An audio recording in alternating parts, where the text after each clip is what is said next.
Melihat Boruto episode 126 yang lalu dan komentar pada video spesial request, admin jadi ingin sekali membahas kisah perjalanan hidup Kurama di anime Naruto. Sukaku sempat membaca pikiran Kurama tentang keinginannya untuk melindungi keluarga Naruto. Kita semua tahu kalau Kurama adalah biju yang tidak bisa berbicara apa adanya. Dia selalu menutup-nutupi perasaannya yang sebenarnya. Contohnya ketika Hagoromo meminta Kurama untuk tetap berada di tubuh Naruto. Saat itu Kurama menyetujui permintaan dari Hagoromo karena Hagoromo sendiri yang meminta dirinya. Tetapi para biju yang lain langsung menertawainya. Dan Kokuo menjelaskan kalau Kurama masih tidak berubah dari dulu sampai sekarang. Dia masih tidak mau mengakui perasaannya. Nah, dari sini kita sudah tahu kalau Kurama memang selalu berada di tubuh Naruto karena dia ingin melindungi keluarga Naruto. Dan saat Naruto berbicara dengan Kurama ketika Naruto sedang menyelimuti Himawari, Kurama mengakui kalau dirinya selama ini terlihat seperti wali Naruto, yang artinya Kurama sudah seperti orang tua Naruto yang selalu memberikannya arahan hidup. Sebelum Kurama bisa sedekat ini, apakah kalian tahu jalan kisah hidup Kurama dari awal anime ini sampai tamatnya anime Naruto? Admin akan coba merangkum hal-hal menarik yang terjadi dalam perjalanan hidup Kurama di anime Naruto. Dimulai dari kelahiran Kurama di bumi seperti para manusia lainnya. Kurama terlahir di planet bumi tetapi tidak melalui rahim seorang induk. Dia terlahir dari kekuatan Jubi yang dipecahkan oleh Hagoromo menjadi patung Gedomazo dan 9 biju. Kurama dibentuk oleh Hagoromo dengan memiliki kekuatan cakra paling besar dari 8 biju lainnya. Sebelum ajal menjemputnya, Hagoromo berkata kepada 9 biju, walaupun nantinya mereka akan terpisah, mereka tetaplah satu kesatuan yang tidak terpisahkan. Suatu hari nanti mereka akan berkumpul kembali, dan di saat itu, masing-masing dari mereka pasti akan memiliki nama-nama yang unik, dan bentuk tubuh mereka pasti akan berubah dari sebelumnya. Berbeda ketika mereka berada di dalam tubuh Hagoromo. Mereka semua nantinya akan diarahkan ke jalan yang benar, dan Hagoromo berharap mereka bisa memahami arti kekuatan yang sebenarnya. Sejak saat itu, Kurama dan para biju lainnya keluar dari tubuh Hagoromo dan tinggal di daerah yang berbeda-beda. Hagoromo sudah menyiapkan kuil untuk para bijunya sejak dia melakukan perjalanan bersama para muridnya. Jadi para biju ini bisa tinggal dengan layak di sana. Tetapi karena kematian Hagoromo sedang berada di era kekacauan, akhirnya para biju ini tidak bisa hidup dengan tenang. Setelah Indra memutuskan untuk tidak membiarkan keturunan Azura hidup dengan tenang, dia mulai membuat seluruh keturunannya untuk mencari kekuatan agar bisa mengalahkan Azura dan mewujudkan keinginannya, yaitu memerintah dunia melalui kekuatan. Dari sinilah setiap kali reinkarnasi dari Indra dan Azura muncul, para biju ini selalu dimanfaatkan demi memenuhi hasrat mereka. Karena sudah terlalu sering diperalat oleh manusia selama ratusan tahun, akhirnya para biju ini jadi menyimpan dendam yang begitu dalam terhadap manusia. Terutama yang sangat membenci manusia adalah Kurama. Di Tanah Api, perebutan Kurama selalu terjadi. Dan yang terlihat pernah memanfaatkan Kurama adalah Madara Uchiha. Madara pernah mengendalikan Kurama dengan saringannya untuk melawan Hashirama. Tetapi saat itu, Hashirama berhasil mengalahkan Madara dan berhasil merebut Kyuubi dari Madara. Walaupun Hashirama adalah inkarnasi dari Indra, kesadaran Hashirama tetaplah kesadaran Hashirama sendiri. Sehingga dia pun tidak tahu kalau Kyuubi ini hanyalah biju yang sakit hati terhadap para manusia. Maka dari itu, Hashirama yang tahu betapa mengerikannya kekuatan Kyuubi tidak akan membiarkan Kyuubi bebas. Hashirama mulai menyegelnya di dalam tubuh istrinya, yaitu Mito Uzumaki. Hal ini juga demi menjaga kekuatan pertahanan yang dimiliki oleh desa Konoha. Sejak saat itulah Kurama bertemu dengan Mito Uzumaki yang menjadi Jinchuriki pertamanya. Mito pernah berkata kepada Kurama ketika Kurama mencoba untuk mendesak kekuatannya pada tubuh Mito. Mito merasakan bahwa cakra besar ini mewakili kebencian Kurama yang begitu besar. Jadi Mito meminta Kurama untuk tetap diam di dalam tubuhnya. Ketika Mito sudah mulai tua dan rapuh, Konoha mulai mencari calon pengganti yang cocok sebagai Jinchuriki dari Kurama. Setelah itu dipilihlah Kushina Uzumaki yang memiliki cakra unik dari klan Uzumaki. Mito menyampaikan pesan terakhirnya kepada Kushina agar dia bisa hidup layak walaupun dia adalah seorang Jinchuriki. Pesan itu adalah dia harus mengisi lubang di hatinya dengan cinta. Dan ketika Kushina bertemu dengan Minato, dia jadi sadar bahwa dia tidak peduli dengan orang-orang di sekitarnya sejak ada Minato di hatinya. Bagi Kushina, cukup dengan adanya Minato di hatinya. Rasanya dia bisa menjadi seorang Jinchuriki yang mampu mengendalikan biju yang ada di tubuhnya, sehingga dia tidak mudah terpengaruh kekuatan Kyuubi yang ada di tubuhnya. Kushina juga pernah berbicara dengan Kurama ketika dia masih menjadi Jinchuriki. Dia berkata, ini adalah kemalangan yang terjadi di antara dia dan Kurama. Kurama mungkin di sini untuk menjaga keseimbangan dunia agar tetap terjaga, dan Kushina malah di sini bertugas untuk mengawasi Kurama. Kata-kata dari Kushina ini membuat Kurama semakin membenci manusia. Karena yang mereka tahu, Kurama adalah monster yang menginginkan kehancuran. Padahal sebenarnya, Kurama tidak benar seperti itu.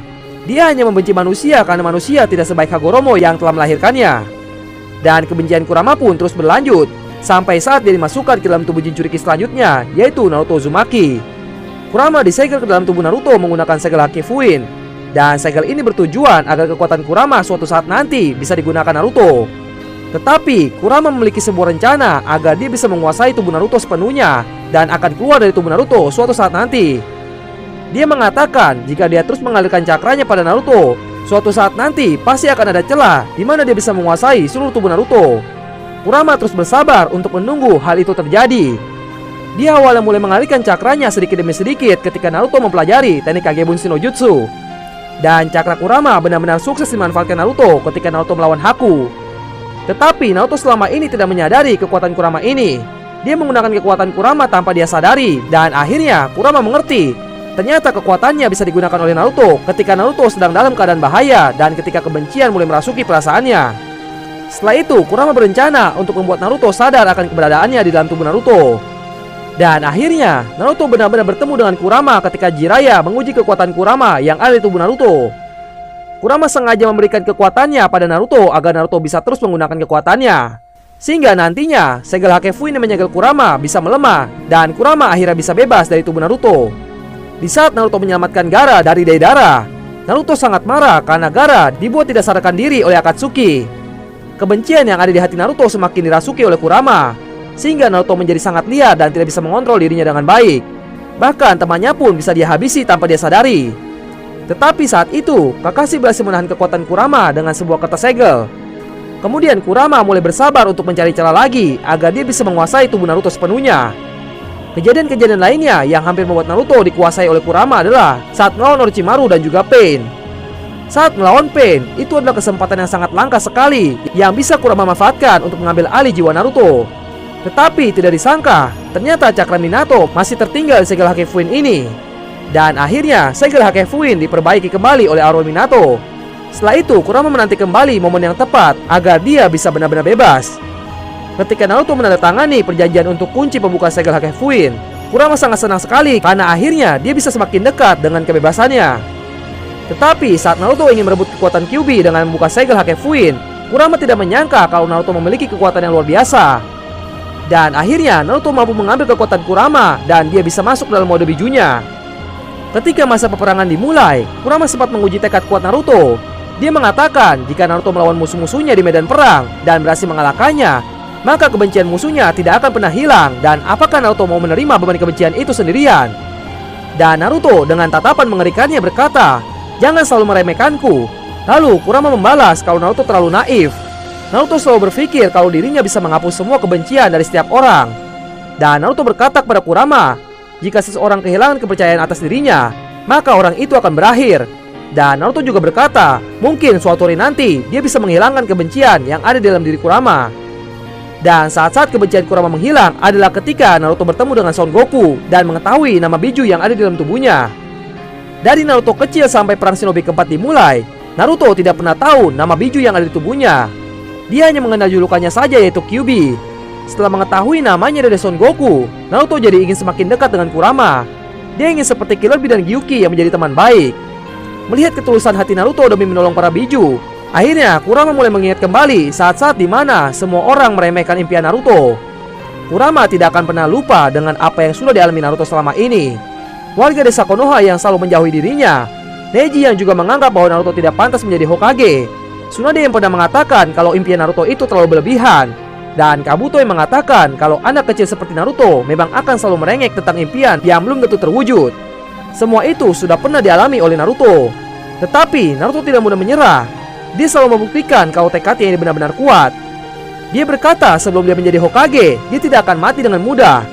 Dan ketika Nagato mengatakan selama mereka hidup di dunia yang terkutuk ini, kedamaian itu tidak akan pernah ada, Naruto membalas perkataan Nagato dengan lantang. Dia berkata, jadi bagaimana jika aku menghancurkan kutukan itu?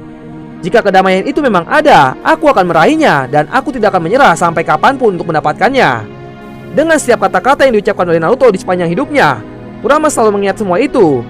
Dan saat Naruto diterima oleh semua warga desa Konoha, Kurama semakin yakin kalau apa yang diperjuangkan oleh Naruto pasti akan terwujud.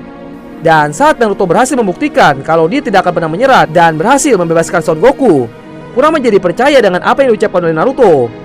Dan ketika Naruto sudah tidak memiliki cakra lagi, Kurama akhirnya menawarkan Naruto untuk meminjamkan kekuatannya. Dan inilah saat-saat paling epik yang terjadi pada anime Naruto, di mana Naruto akhirnya benar-benar menjadi Jinchuriki sempurna yang memiliki kekuatan Meiju ekor 9 sepenuhnya. Dan Naruto terus berjuang bersama Kurama sampai perang shinobi keempat berakhir. Ketika era Boruto dimulai, Kurama sudah menjadi bagian dari keluarga kecil Naruto, dan dia juga mengatakan kalau dia sudah bisa disebut sebagai wali dari Naruto. Begitulah kisah hidup Kurama sepanjang anime Naruto dari awal sampai tamat.